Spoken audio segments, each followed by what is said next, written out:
The Wandering World. He's been taking this journey on the Northern Line for the best part of a decade now, the same 7 or so stops towards King's Cross. Despite moving home and changing jobs several times, peculiarly, this one section has remained. It's only in recent months that this routine part of his day has been injected with a dose of excitement, however. He experiences it every time he sees her, a profound, ineffable feeling, vaguely mystifying and odd. While initially he thought he'd simply had too much caffeine or not enough sleep, the sensation has only intensified. Every time, without fail, he spots her on his carriage, and it strikes him like a jolt of blissful electricity.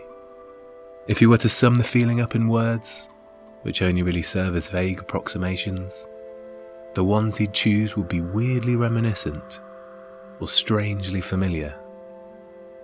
It's the uncanny sense of being transported home or reunited with something he thought he'd lost forever. It doesn't help matters that he's bad with faces and even worse with names, or that he meets dozens of new people at work every day.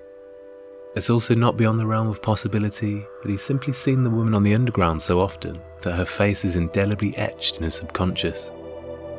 One decidedly inconvenient factor is the presence of physical attraction, which he'd tried to deny the existence of at first. But now, if pressed on it, he'd have to concede that her dark skin and fair hair is a somewhat striking combination. Maybe that's all it is. He likes the way she looks.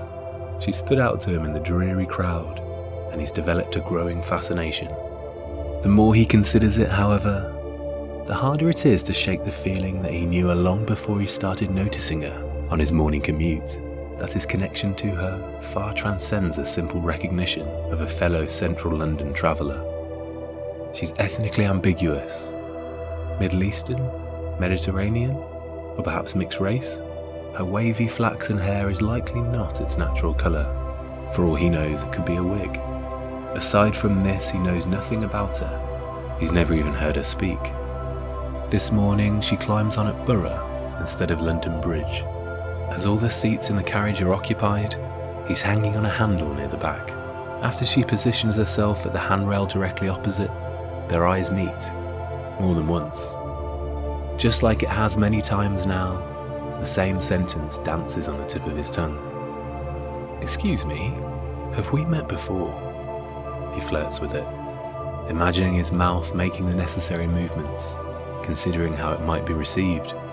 Then he rephrases, inventing more tentative openings. "Sorry, this is an odd question, but... Hi, I don't mean to bother you, it's just... Sorry to trouble you." He spends a minute crafting the perfect line and then immediately abandons it. It's just too forward, too bold and imposing. The Tube is not the place to strike up conversations with strangers. It's an innately dicey, unnerving locale, especially for women. He knows this. He opens his phone and tries to forget the whole silly affair. But as the woman steps away and out of his life once more, moving to the doors to exit at Angel, the frisson of eerie déjà vu returns and overcomes him, overpowering all other sensations, groaning like a ghost from the ether, tugging on his heart with the promise of a revelation it can't quite express. He's felt this exact feeling before, this presence, this energy.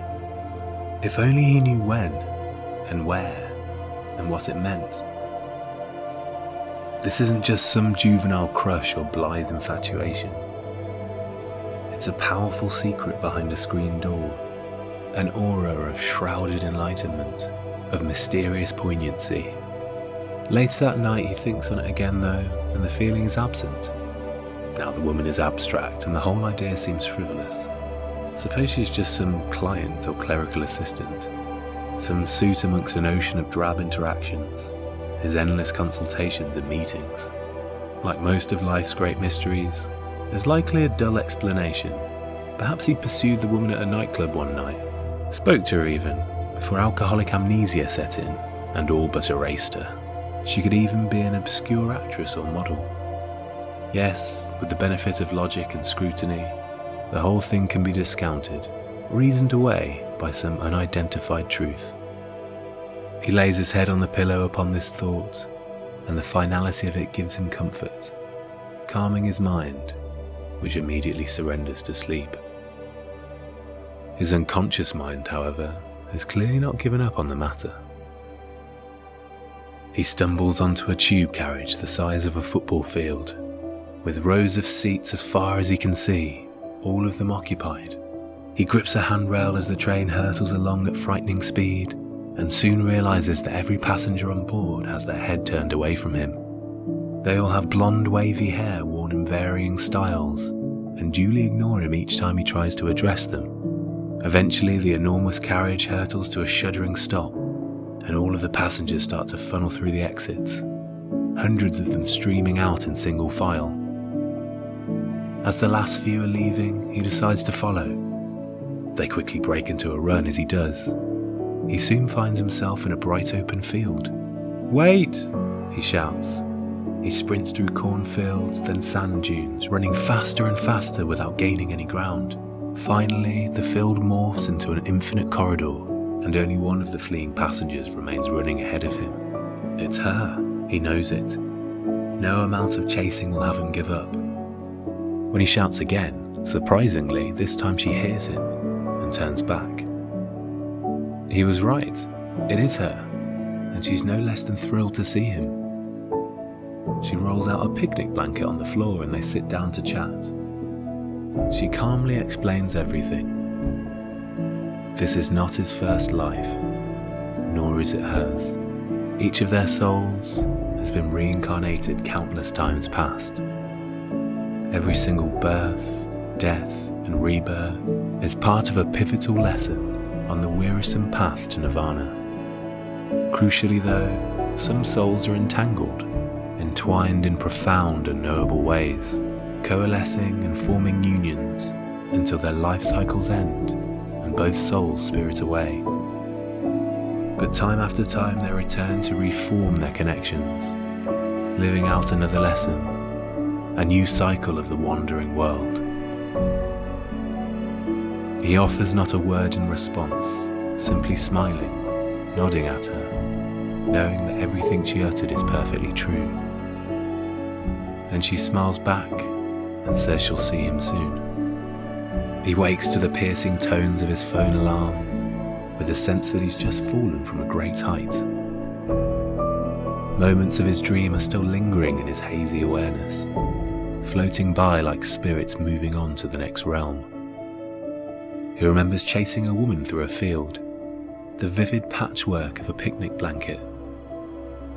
He smiles, feeling at peace, and not remotely dazed or groggy. It must have been a restful sleep. Within minutes, he's forgotten he even dreamt at all. Later, on the northern line towards King's Cross, the woman climbs onto his carriage. She stands gripping the opposite railing with her feet squared to his. And after about a minute, she peers directly into his eyes, with a gentle voice that sounds almost rapturous to his ears.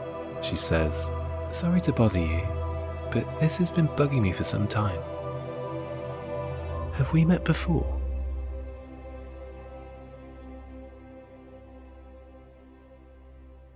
Thank you for making it all the way to the end. If you enjoyed it, tell your friends. Your support is massively appreciated.